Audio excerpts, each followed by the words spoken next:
चलिए भैया, मंगलवार की सुबह इस कारोबारी हफ्ते का डे 2 और इस महीने का लास्ट ट्यूसडे है।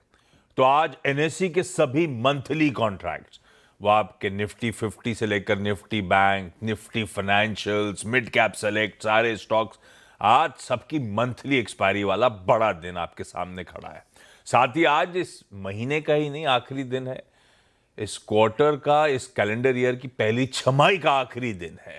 खैर, कल थोड़ी फीकी शुरुआत हुई कह सकता हूं इस कारोबारी हफ्ते की। दरअसल थर्सडे को, यानी कि उससे प्रीवियस ट्रेडिंग सेशन, आपको याद होगा वो हम 200-250 की ट्रेजेक्टरी तक गए थे। वहां से थर्सडे को कूल ऑफ होके 200 पॉइंट दबाव के साथ भारतीय बाजार बंद होते हुए नजर आए थे। कह लीजिए कल उस प्रॉफिट टेकिंग का सिलसिला कंटिन्यू करता हुआ नजर आया। इंट्राडे सेशन रखिएगा स्क्रीन पे। फ्लैट खुले, अर्ली सेशन का जो बाउंस मिला था वो सस्टेन नहीं हुआ भारतीय बाजारों में, और सेकेंड हाफ में मामला कमजोरी में तब्दील होता हुआ नजर आया। वो अहम 24,000 के स्तरों के नीचे कल के सेशन की हमने समाप्ति करी। वजह थी फिर से वो मिडिल ईस्ट हेडलाइंस ग्रैब कर रहा था, टेंशंस एस्केलेट होते हुए नजर आ रहे थे। पर कल शाम बाजार बंद होने के थोड़ी देर बाद ट्रंप साहब का ट्रुथ सोशल पे अपडेट आया, यह कहते हुए कि Iran has requested a meeting, it will take place tomorrow. आज मतलब दोहा में। तो मार्केट पार्टिसिपेंट मेरे ख्याल से क्लोजली मॉनिटर करेंगे यूएस ईरान के नेगोशिएशंस। जब तक क्लैरिटी नहीं आएगी कितनी ड्यूरेबल ये सीज फायर है, तब तक मेरे ख्याल से ग्लोबल रिस्क सेंटिमेंट्स को यही पॉइंट ड्राइव करता हुआ नजर आए। खैर, क्या हुआ है क्या होगा उस पर अभी डिटेल में बातचीत करूंगा, लेकिन लेकर आइए सबसे पहले गिफ्ट निफ्टी के क्यूज। आज के एक्सपायरी डे की शुरुआत भारतीय बाजार फ्लैट से इन ग्रीन करते हुए नजर आएंगे। 30 से 40 पॉइंट हरे में शुरुआत होने के इंडिकेशंस गांधीनगर से इस समय आते हुए।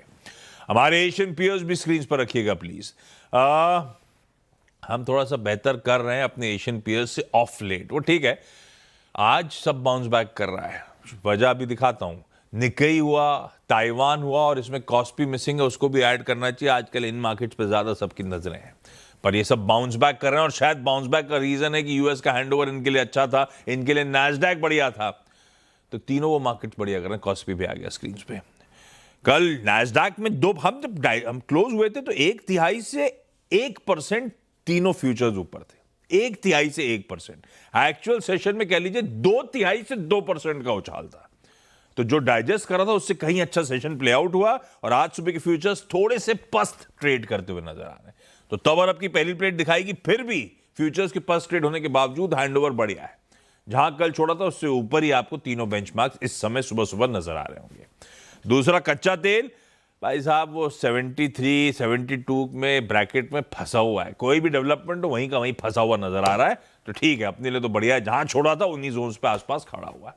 पर हुआ क्या, मामला है क्या, उस एक वो वीकेंड के डेवलपमेंट हमारे बता रहे थे, इन्होंने छोड़ा उन्होंने छोड़ा, उसके बाद कुछ बात बढ़ी क्या,